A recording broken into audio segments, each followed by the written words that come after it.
Bab 391. Banyak orang berpikir bahwa keberhasilan ini berkat Panglima Yuda. Hanya sedikit di antara mereka yang tahu tentang reputasi Wira.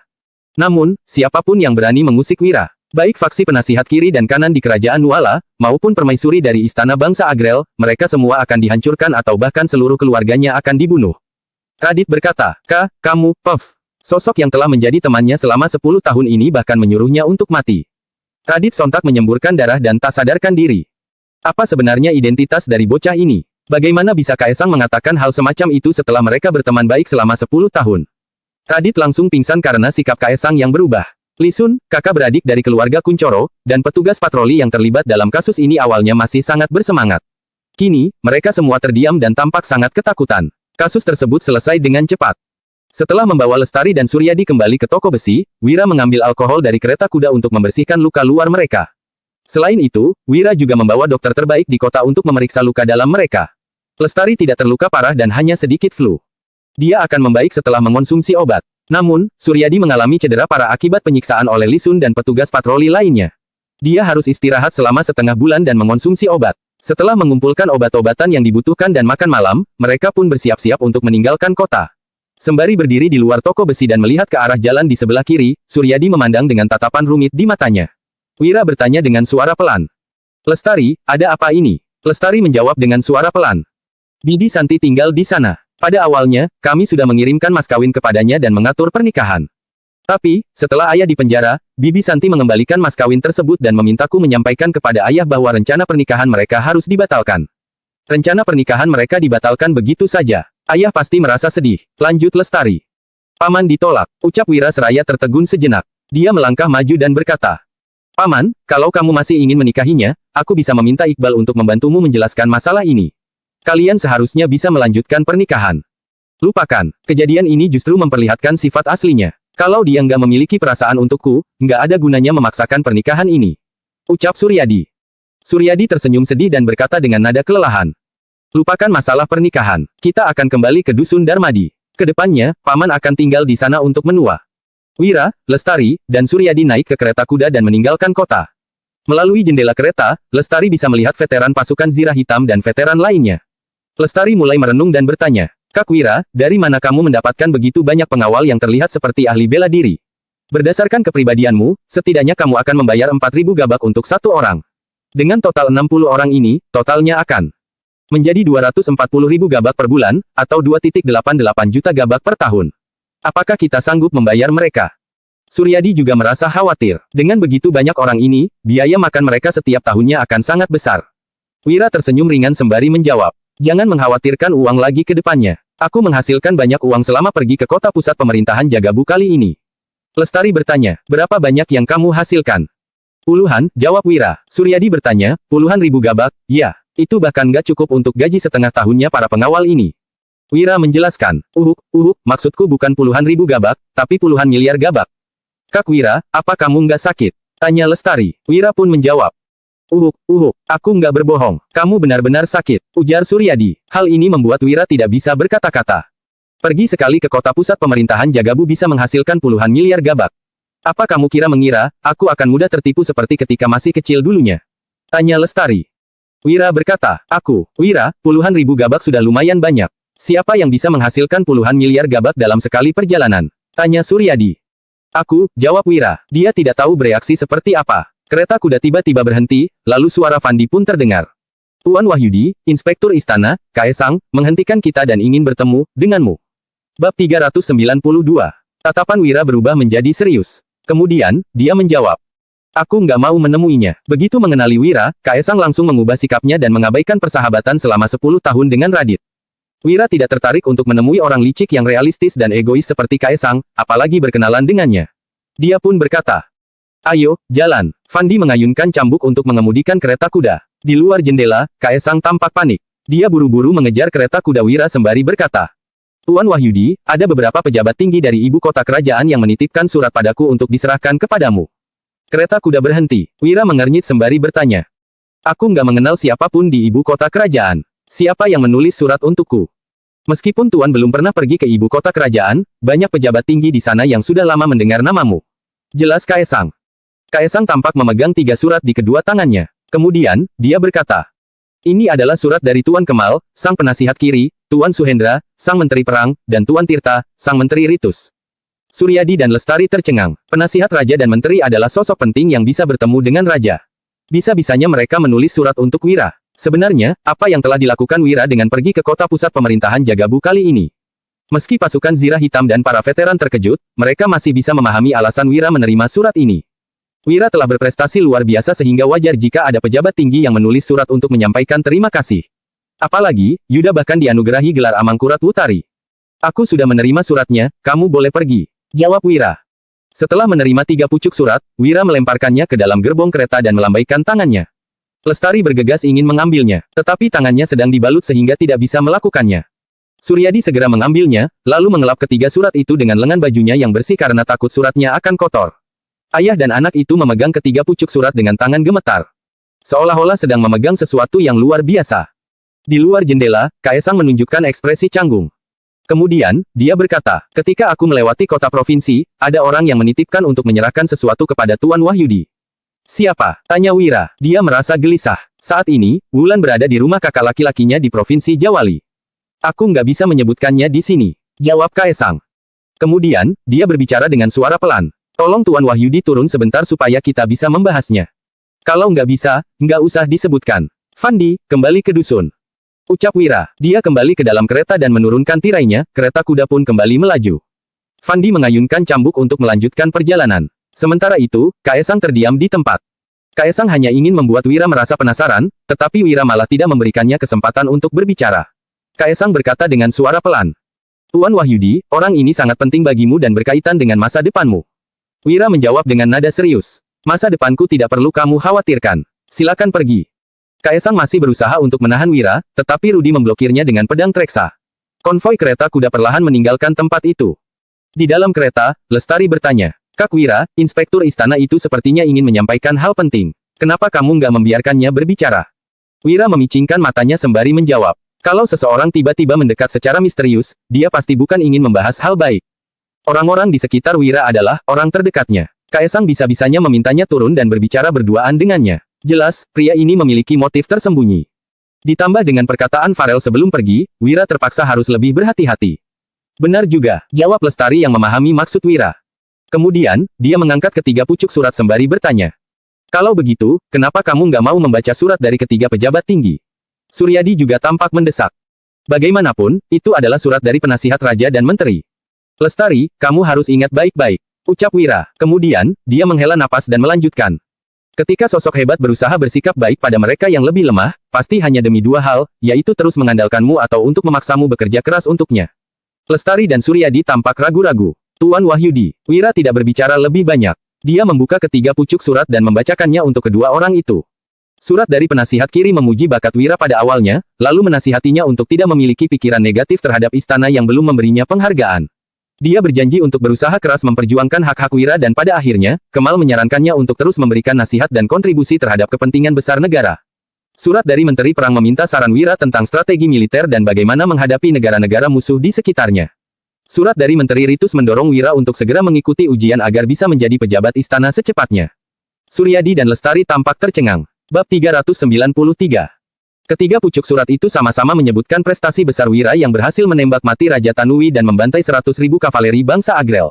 Suryadi dan putrinya seolah-olah sedang mimpi. Lestari memandang Wira dengan sepasang matanya yang berbinar-binar. Dia hanya merasa bahwa kakak sepupunya itu sudah berbeda dari sebelumnya. Aura yang dipancarkan Wira sungguh luar biasa. Lestari bertanya, Kak Wira, jadi kamu benar-benar menghasilkan puluhan miliar gabak? Iya, jawab Wira. Lestari berkata, aku masih nggak percaya. Wira kehabisan kata-kata. Setelah kembali ke rumah, begitu Suryadi dan Lestari melihat tumpukan uang kertas, giok, uang emas, uang perak, mereka benar-benar takjub.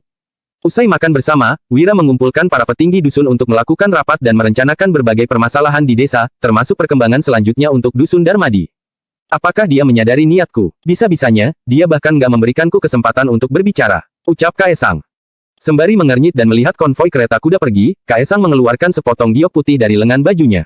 Batu giok ini sangat cantik, di mana ada ukiran naga dan burung foniks, serta kata Senia. Jika bukan karena Kaisang adalah pasukan elang hitam, juga benda ini diberikan secara langsung oleh pemimpin elang putih, Kaisang tak akan percaya bahwa benda ini adalah milik sosok itu. Kaisang bahkan lebih sulit mempercayai bahwa permaisuri itu akan menawarkan syarat luar biasa demi merekrut wira yang tiba-tiba muncul ini. Orang itu menawarkan akan menganugerahi marga kerajaan dan hak waris yang tak tergantikan. Ini benar-benar kesempatan yang sangat langka. Sayangnya, wira terlalu berhati-hati dan tidak memberikannya kesempatan untuk membujuknya secara langsung. Kaisang menyimpan giok tersebut dengan hati-hati, lalu kembali ke Kabupaten Uswal.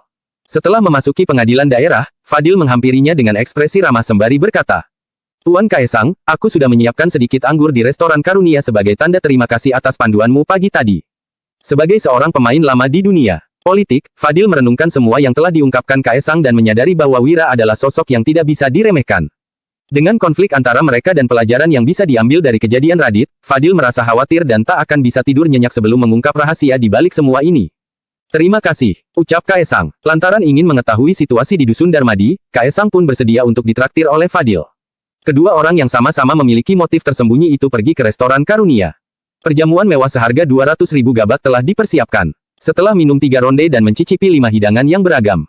Usai menanyakan hal yang membuatnya penasaran, Kaisang yang telah mabuk dan kenyang pun berdiri.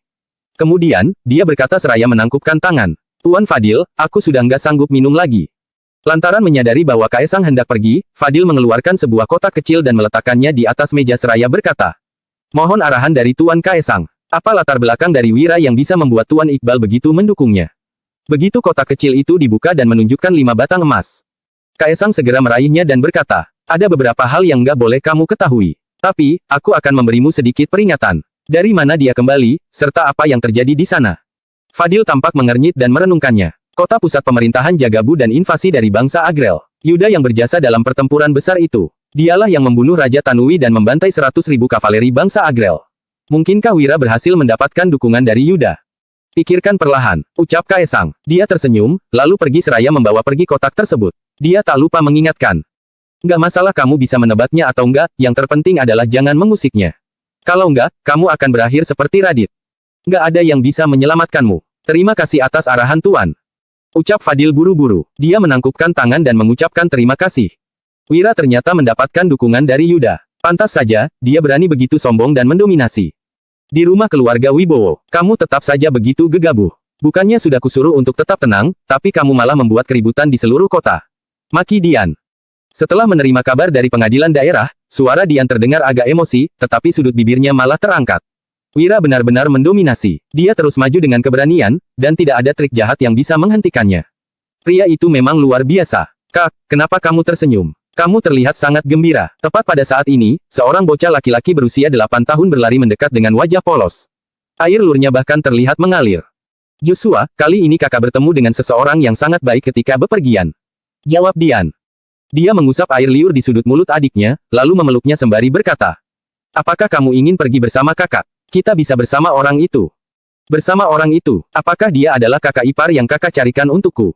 Bocah itu berteriak girang sambil mengangkat tangannya, lalu berkata, "Oh, baguslah. Aku punya kakak ipar baru. Akhirnya, ada yang berani menikahi kakakku." Bab 394. Wajah Dian tampak memerah, lalu dia segera berkata, "Joshua, jangan asal bicara. Dia bukan kakak ipar barumu. Dia adalah bos baru."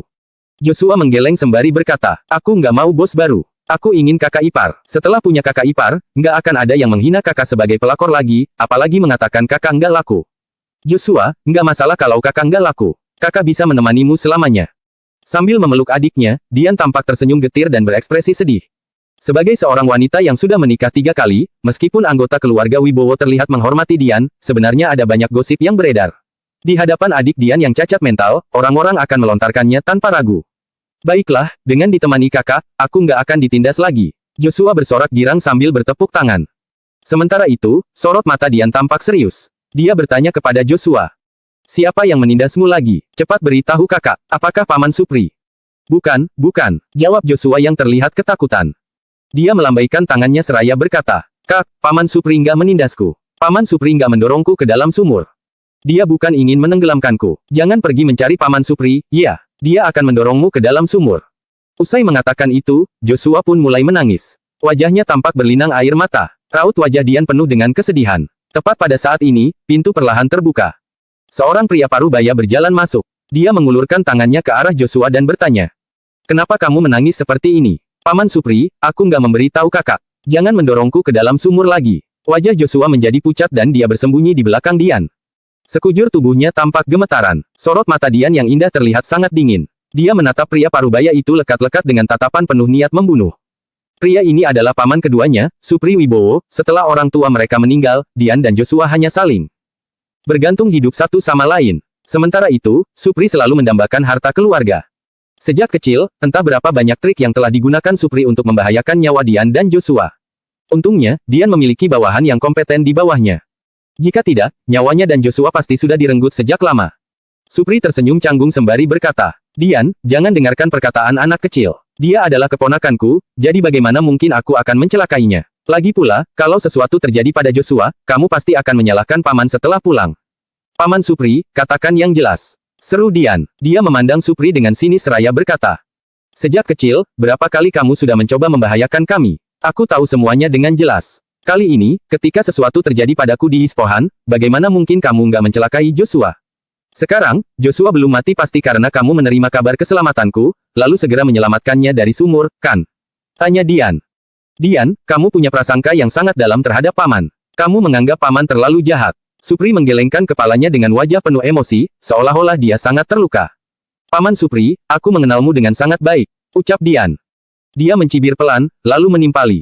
Kamu selalu ingin membahayakan Joshua karena harta keluarga, kan? Sekarang, aku akan memberikan seluruh warisan kepadamu. Aku akan pergi bersama Joshua dan orang-orangku. Kedepannya, kita sudah nggak punya hubungan. Apa? Seru Supri. Dia bertanya dengan ekspresi tercengang. Dian, kamu nggak bercanda dengan paman, kan? Selama ini, Dian telah berusaha mempertahankan harta keluarga untuk diwariskan kepada Joshua yang cacat mental. Selama bertahun-tahun, Supri telah berusaha untuk merampasnya dengan segala cara, tetapi gadis ini selalu berhasil mengatasi semuanya satu per satu. Bahkan, Supri memberikan 3 suami kepada Dian dalam upaya untuk menjauhkannya dari keluarga Wibowo. Alhasil, gadis ini berhasil membunuh ketiga suaminya dengan kejam dan melakukan semuanya dengan sangat rapi. Orang seperti Supri yang sangat berpengalaman pun tak kuasa merasa terheran-heran. Dia tidak percaya bahwa Dian akan menyerahkan seluruh warisan keluarga dengan mudahnya. Dian berkata, enggak, aku benar-benar akan memberikan semuanya padamu. Paman nggak perlu meragukannya. Mata indah Dian tampak berbinar-binar. Dia melanjutkan. Setelah pergi ke kota pusat pemerintahan Jagabu, aku baru menyadari betapa luasnya dunia ini dan bagaimana seharusnya memperoleh uang. Bab 395. Wira berjanji akan memberikan Dian 10% dari keuntungannya. Keuntungan yang didapatkan Dian kali ini mencapai 15 miliar gabak. Itu bahkan sudah cukup untuk menggantikan harta keluarga Wibowo selama 5 generasi dalam ratusan tahun. Kini, setelah Dian melihat betapa luasnya dunia ini, wanita itu juga tidak ingin bertengkar lagi dengan keluarga hanya demi sedikit warisan. Setelah merenungkan makna di balik kata-katanya, mata Supri pun tampak berbinar-binar. Kemudian, dia bertanya. Dian, mungkinkah kamu sudah menemukan jalan baru untuk menjadi kaya sehingga nggak tertarik dengan warisan lagi? Dian berkata dengan nada dingin. Itu nggak ada hubungannya denganmu. Aku, Joshua, dan para bawahanku akan meninggalkan rumah keluarga Wibowo besok. Jaga dirimu baik-baik. Supri terus mendesak dengan berkata, Dian, bagaimanapun aku adalah pamanmu. Kamu seharusnya memberitahuku kemana kamu akan pergi. Aku akan pergi ke Dusun Darmadi dan bekerja untuk Wira. Kamu seharusnya pernah mendengar namanya, kan? Lantaran takut Supri akan terus mengganggu, Dian pun merenung sejenak dan menyebutkan nama Wira. Wira, Supri terkejut, lalu berkata seraya berseri-seri. Tentu saja paman pernah mendengarnya. Apa yang sebenarnya dilakukan bocah itu di kota pusat pemerintahan Jagabu? Setelah pulang, kenapa nyalinya menjadi begitu besar? Dia bisa-bisanya berani menyerang keluarga Suteja dan Radit, bahkan menaklukkan mereka. Paman Supri, ada kalanya, mengetahui terlalu banyak nggak baik untukmu. Ucap Dian. Dia mengernyit seraya melambaikan tangannya dan berkata. Besok, aku akan menyerahkan hartanya kepadamu. Aku sudah lelah sekarang. Supri malah tidak ingin pergi. Sebaliknya, dia memicingkan matanya sembari berkata. Dian, kamu bersedia mengikuti Wira, pasti karena dia adalah sosok hebat, kan? Menurutmu, kalau dia tahu bahwa kamu meracuni ketiga mantan suamimu, apakah dia masih akan menghiraukanmu? Raut wajah Dian berubah drastis. Dia sontak bertanya. Apa yang ingin kamu lakukan? Supri menjawab, jangan khawatir, aku adalah pamanmu, jadi bagaimana mungkin akan merusak rencanamu?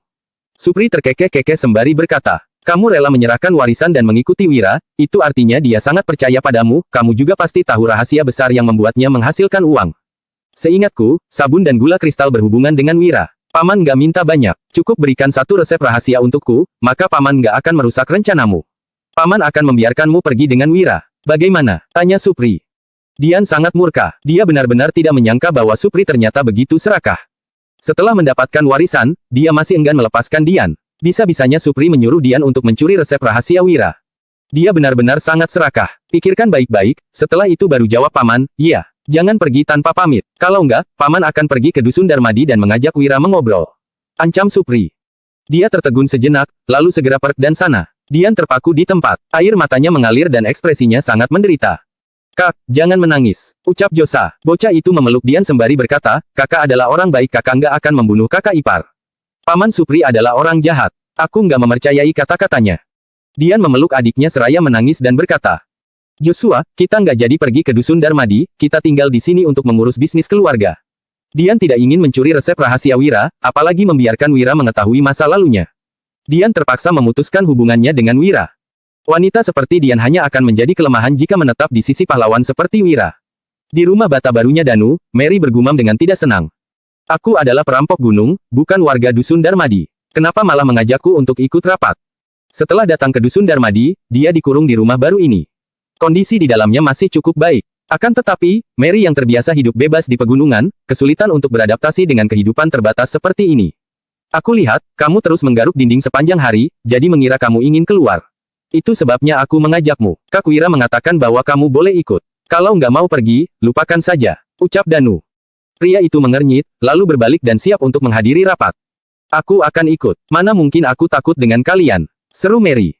Dia tampak mendongak dan membusungkan dadanya dengan ekspresi enggan. Namun, hatinya dipenuhi dengan kegembiraan. Saat Wira yang tidak tahu malu itu sedang rapat dan semua orang berkumpul bersama, Mary bisa mengambil kesempatan untuk mencuri kuda dan kabur ke Yispohan. Hanya orang bodoh yang tidak akan memanfaatkan kesempatan ini. Dia berpura-pura enggan hanya demi menurunkan kewaspadaan orang-orang tersebut. Ketika tiba di tempat rapat berlangsung, Mary sontak tercengang. Bab 396. Mary melihat sebuah rumah besar yang baru selesai dibangun. Rumah itu bahkan lebih besar dari aula pertemuan di desa bandit dan dapat menampung ratusan orang. Ada lentera yang digantung di luar rumah dan lilin menerangi bagian dalamnya. Saat ini, tidak hanya bagian dalam rumah, bahkan bagian luar rumah yang dingin juga disesaki orang-orang. Danu sudah datang. Ketua Danu sudah datang. Danu datang membawa istrinya ke sini. Begitu Danu dan Mary muncul, banyak penduduk dusun yang menyapa mereka. Saat beberapa orang bergurau dengan Mary, dia hanya memasang ekspresi datar. Sementara itu, Danu tersipu dan berkata, jangan sembarangan bicara. Aku nggak ada hubungan apa-apa dengan dia. Dia milik Kak Wira. Penduduk dusun terkekeh-kekeh dan berkata, oh, ternyata dia selir barunya Wira, iya. Kenapa nggak bilang dari awal?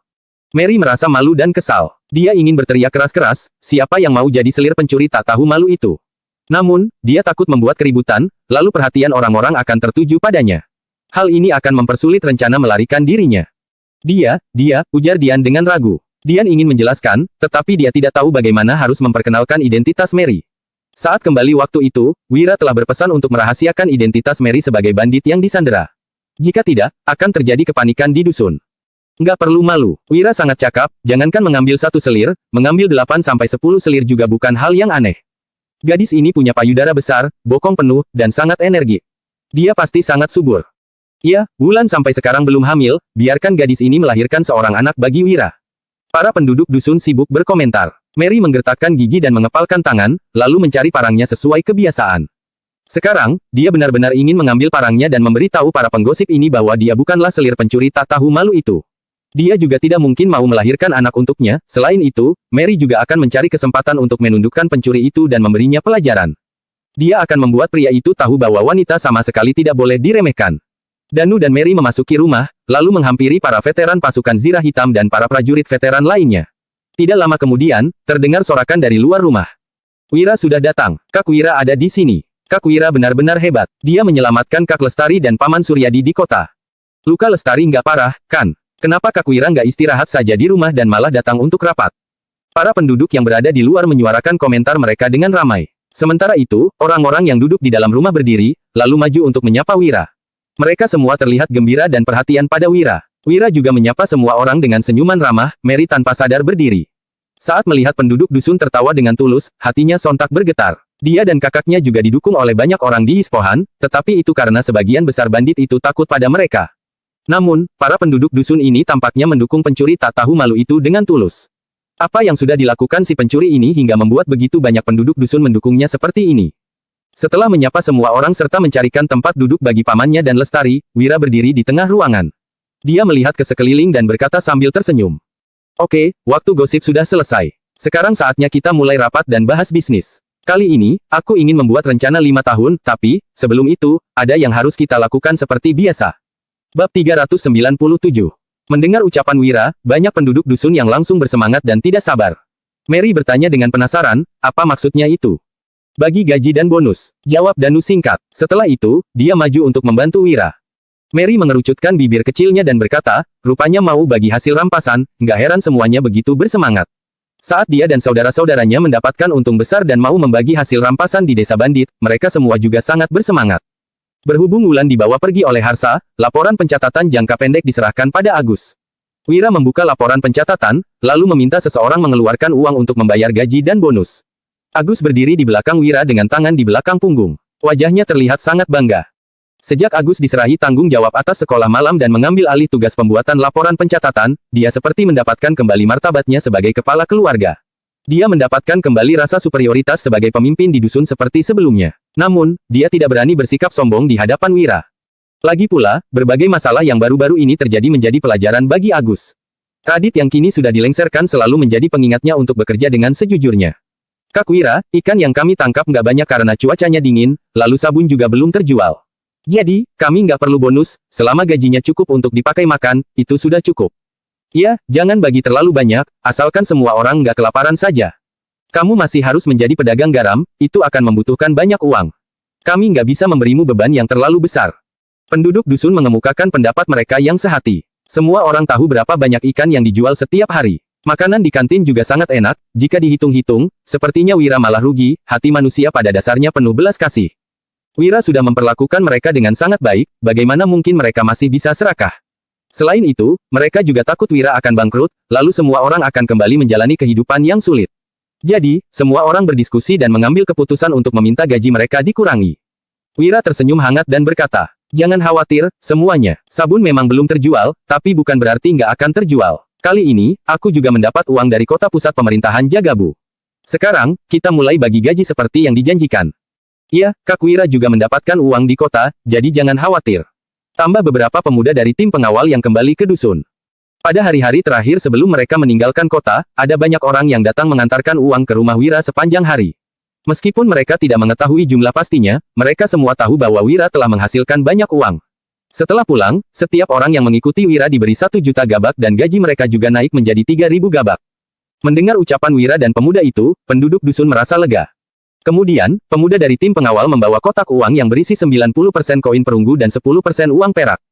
Tim penangkap ikan, tim pembelian, tim pengawal, tim pengangkut garam, tim pembuatan sabun, tim pembuatan gula, tim masak, tim tukang besi, tim akuntansi, prajurit veteran, veteran pasukan Zirah Hitam, total semuanya berjumlah 236 orang. Todi, anggota tim penangkap ikan. Gaji 1.000 gabak, bonus 1.000 gabak. Nandi, anggota tim penangkap ikan. Gaji 1.000 gabak, bonus 1.000 gabak. Bayu, guru di sekolah. Gaji 3.000 gabak, bonus 3.000 gabak. Agus, guru sekolah malam yang juga bekerja di tim akuntansi. Gaji 4.000 gabak, bonus 4.000 gabak. Herman, ketua tim pembuatan sabun. Gaji 4.000 gabak, bonus 4.000 gabak. Rudi, ketua tim keamanan. Gaji 5.000 gabak, bonus 5.000 gabak. Fandi, Cakra, prajurit veteran. Gaji 3.000 gabak, bonus 3.000 gabak. Butuh waktu 1 jam untuk membayar gaji semua orang. Jumlah pembayaran gaji dan bonus kali ini lebih dari 12 juta. Bagi Hasan, Dodi, Sony, dan orang-orang yang berada di kota, gaji mereka diberikan kepada anggota keluarga masing-masing. Agus tersenyum semeringah setelah menerima 8.000 gabak sekaligus, hancur sudah citranya sebagai sastrawan.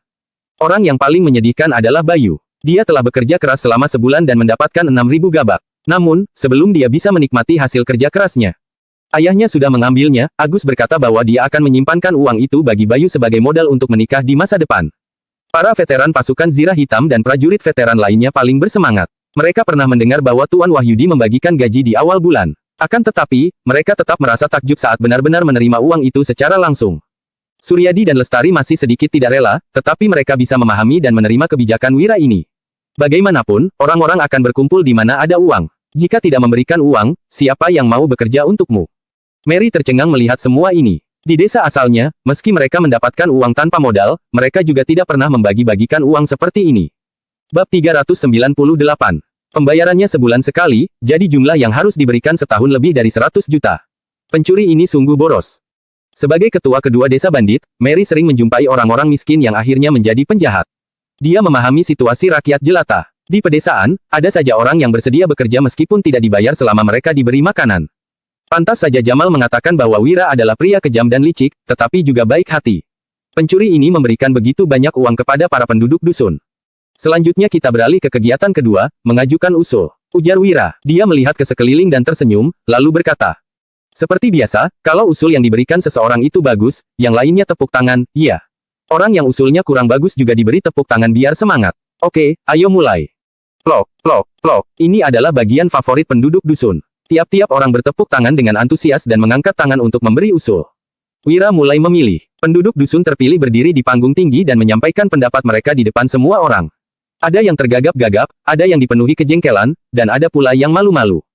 Orang-orang yang usulnya diterima Wira mendapat tepuk tangan meriah dan terlihat semringah. Orang-orang yang usulnya tidak diterima juga disambut dengan tepuk tangan meriah. Dari banyak masalah yang disampaikan, ada yang berupa problem nyata dan ada pula yang merupakan konflik bekerja. Jika memungkinkan, Wira akan menyelesaikan masalah saat itu juga.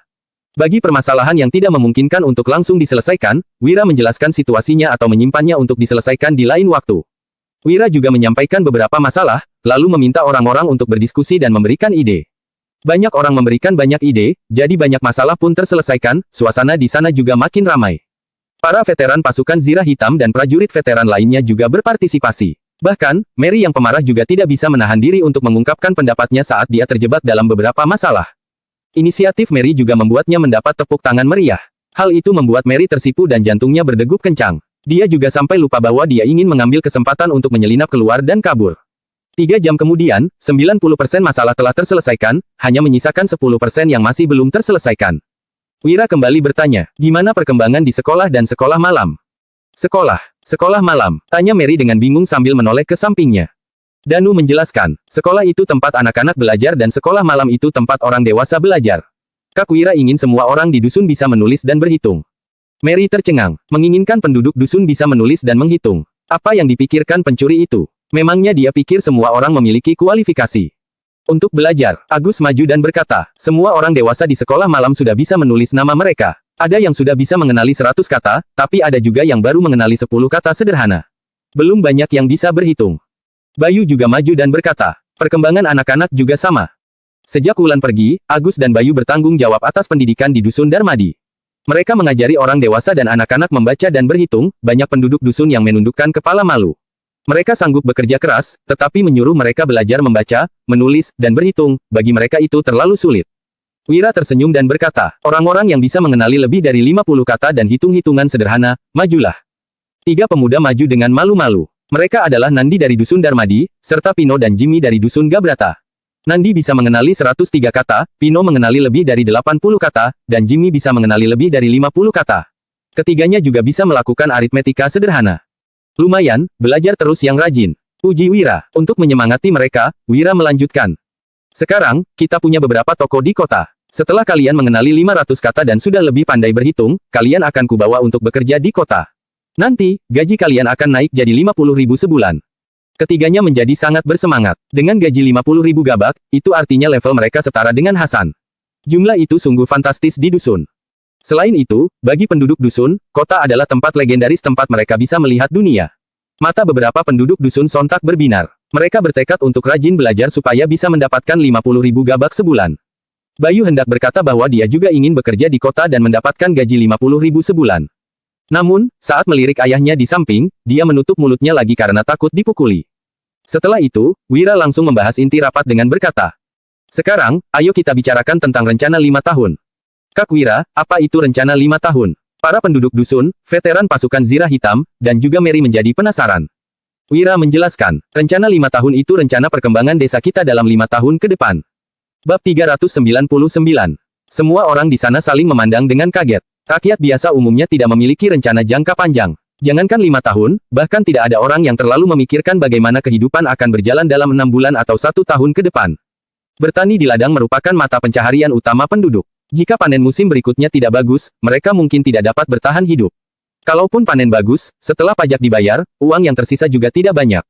Saat sakit, mereka bahkan tidak mampu berobat ke dokter. Bisa tidaknya mereka bertahan hidup tergantung pada kehendak Tuhan. Mary juga terdiam. Para bandit di desa juga hidup dalam situasi yang sama. Mereka khawatir bertemu dengan orang kuat saat merampok, takut suatu hari nanti mereka akan dikepung dan dibunuh oleh prajurit pemerintah. Mereka juga khawatir rekan-rekan mereka akan berkhianat dan membunuh mereka. Siapa yang punya waktu untuk memikirkan apa yang akan terjadi dalam 5 tahun?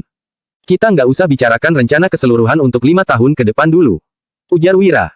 Wira melanjutkan dengan perlahan. Kita bahas soal tahun depan saja. Tahun depan, jalan besar dan jalan setapak di desa harus diaspal dengan batu. Jadi, kaki kita nggak perlu dikotori lumpur waktu keluar saat hari hujan. Setiap keluarga di dusun akan tinggal di rumah bata supaya nggak ada lagi yang kelaparan atau kedinginan. Para penduduk dusun terkejut. Saat ini, mereka sudah puas dengan cukup makan setiap hari dan menghasilkan uang setiap bulan. Mereka tidak pernah berani bermimpi untuk tinggal di rumah bata, tidak menginjak lumpur saat hujan, dan berjalan di jalan beraspal. Kak Wira, kami nggak masalah tinggal di rumah jerami. Kami juga nggak masalah menginjak lumpur saat hujan. Nggak perlu mengaspal jalan dengan batu. Butuh banyak uang untuk mengangkut batu dari pegunungan. Lebih baik Kak Wira simpan uangnya, jangan sembarangan membelanjakannya. Kalau nggak, Kak Wira mungkin akan kesulitan di tahun-tahun mendatang. Setelah terdiam beberapa saat, banyak penduduk dusun mencoba membujuk Wira dengan ekspresi enggan. Kehidupan nyaman mereka baru berlangsung selama 2 bulan lebih, mereka khawatir situasi ini tidak akan bertahan lama. Mary juga tercengang, ingin berjalan tanpa menginjak lumpur di hari hujan. Pencuri ini benar-benar menghambur-hamburkan uang. Ada alasan kenapa aku mau mengaspal jalan dengan batu, ujar Wira. Wira menghela napas, lalu melanjutkan. Aku bertemu dengan seseorang di kota. Dia adalah sarjana tingkat tertinggi di kota pusat pemerintahan Jagabu. Dia bersikeras untuk datang dan mengajar di desa kita. Tapi, dia berasal dari keluarga bangsawan dan tinggal di rumah besar yang megah. Supaya orang itu nyaman tinggal di sini, jalanan, rumah, dan lingkungan di dusun perlu diperbaiki. Tidak ada gunanya Wira menyimpan terlalu banyak uang di tangan. Lagi pula, dia memiliki banyak cara untuk menghasilkan uang. Proyek infrastruktur besar dan perbaikan lingkungan tempat tinggal justru bisa mendongkrak perekonomian sekitar. Sarjana tingkat tertinggi itu adalah Pak Putro dari kota pusat pemerintahan Jagabu. Dia dulunya adalah gubernur tingkat ketiga. Danu dan 4 pemuda dari tim penangkap ikan juga ikut memberikan kesaksian. Apa, Kak Wira mengenal Pak Putro? Kalau Pak Putro ingin datang mengajar di sini, kita memang harus memperbaiki jalan. Bisa menerima Pak Putro untuk mengajar di sini adalah berkah bagi desa kita. Kita harus memperbaiki jalan. Tapi, uangnya dari mana? Uang bukan masalah. Sekalipun harus mengorbankan semua yang kita punya, kita harus pastikan jalan sudah diperbaiki sebelum Pak Putro datang. Semua penduduk dusun menjadi semangat. Putro, sang cendekiawan terkemuka, akan datang ke dusun Darmadi. Wira benar-benar hebat. Mary tidak habis pikir, bagaimana si pencuri ini bisa mendatangkan sarjana tingkat tertinggi itu. Sementara itu, Danu dan pemuda dari tim pengawal tersenyum tipis. Pikir mereka, orang-orang dusun pasti akan terkejut setengah mati kalau tahu bagaimana perlakuan Pak Putro terhadap Kak Wira. Namun, Wira meminta mereka untuk tidak menyombongkan hal itu dan merahasiakan tentang apa yang terjadi di kota pusat pemerintahan Jagabu. Semuanya, kalian nggak perlu khawatir tentang uang, ujar Wira menenangkan penduduk. Kemudian, dia melanjutkan, mulai sekarang, kitalah yang akan menjual semua garam dari tambak garam Vika. Orang-orang dari 3 kota terdekat akan membeli garam dari kita. Selama semuanya bekerja keras, kita nggak akan kekurangan uang lagi di masa depan. Para penduduk dusun tertegun, bukankah Wira hanya menguasai pasokan garam di Kabupaten Uswal? Mengapa sekarang dia juga memonopoli semua garam dari tambak garam Vika? Mary juga kaget. Bukankah tambak garam Vika dikuasai oleh keluarga Yumandi, keluarga bangsawan terkaya di kota pusat pemerintahan Jagabu? Mengapa tambak garam Vika bisa sampai jatuh ke tangan si pencuri ini? Lestari tersenyum. Jangankan menguasai tambak garam dan mengenal sarjana tingkat tertinggi. Sepupunya itu bahkan menembak mati Raja Tanui dan mengalahkan 100.000 kavaleri. Tak lama kemudian, penduduk dusun pergi dengan semangat. Personil inti yang tetap tinggal meliputi Lestari, Suryadi, Danu, Gavin, Fandi, Rudi, Herman, Hamid, dan Sofyan. Selain itu, ada juga Mary yang belum beranjak. Wira memandang orang-orang ini dan berkata, berapa harga kain sekarang? Berapa harga kapas PERKILOGRAM? Bab 400. Di saat yang lainnya masih mengerutkan alis bingung, Lestari langsung menjawab. Harga seikat kain linen 300 sampai 400 gabak. Harga seikat kain katun 700 sampai 800 gabak, harga seikat sutra sekitar 1005 gabak. Sekilo kapas harganya sekitar 400 gabak. Kak Wira, kenapa kamu menanyakan hal ini? Orang-orang lainnya juga tampak terkejut. Mereka bertanya-tanya apa maksud Wira dengan menanyakan hal ini.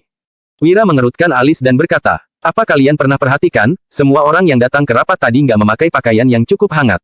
Sekarang sudah memasuki akhir musim dingin. Banyak anggota tim penangkap ikan, tim penjual ikan, dan tim pengawal yang masih mengenakan pakaian tipis. Mereka semua hanya mengandalkan api untuk menghangatkan diri. Semua orang mengangguk heran, lalu Gavin berkata. Meskipun semua orang mendapatkan banyak uang dalam 2 bulan terakhir, mereka nggak tahu berapa lama situasi ini akan bertahan. Jadi, mereka nggak berani membelanjakan uang itu. Lagi pula, begitu musim semi tahun depan tiba, kita semua masih harus membayar pajak. Semua orang mengangguk setuju. Rakyat dikenakan pajak 2 kali dalam setahun, yakni pada musim semi dan musim panas. Jika tidak mampu membayarnya, mereka akan dimasukkan ke penjara dan ditugaskan kerja paksa. Iya, meski sekarang mereka diberi uang, mereka juga nggak berani membelanjakannya, ujar Wira. Kemudian, dia melanjutkan. Jadi, aku memutuskan untuk memberikan seikat kain katun dan 5 kilogram kapas pada setiap orang yang bekerja di sini. Setelah itu, aku akan meminta beberapa wanita yang menganggur untuk membantu mereka membuat pakaian dan sepatu katun. Gavin bertanya dengan terkejut. Untuk semua orang? Iya, untuk semua orang. Wira mengangguk dan berkata. Termasuk para tukang kayu dan tukang batu yang datang untuk membangun rumah. Mereka semua juga akan kuberi pakaian dan sepatu. Kondisi kehidupan orang-orang dari desa lain bahkan lebih parah lagi, mereka tidak punya sepatu untuk dipakai di musim dingin, sementara pakaian dan celana mereka penuh lubang. Wira sampai tidak tega melihatnya. Lestari membuat perhitungan sederhana dan berkata, Kak Wira, ada lebih dari 230 orang di sini. Ditambah dengan 100-an pekerja yang membangun rumah, totalnya ada sekitar 400 orang. Biaya kapas, kain katun, dan tenaga kerja sekitar 3.000 gabak per orang. Kalau dijumlahkan, pengeluaran seluruhnya jadi 1.200.000 gabak. Keputusanku nggak akan berubah. Wira memandang orang-orang di sekitarnya dan berkata, Ingat, kita nggak boleh membiarkan orang-orang yang bekerja untuk kita kelaparan dan kedinginan. Kalau ada yang mengalami permasalahan di rumah, kita harus bantu sebisanya. Jangan takut untuk mengeluarkan uang, kita nggak kekurangan uang. Gavin mengepalkan tinjunya dan berkata, Kak Wira baik banget. Kehadiranmu di desa Pimola benar-benar berkah bagi semua warga.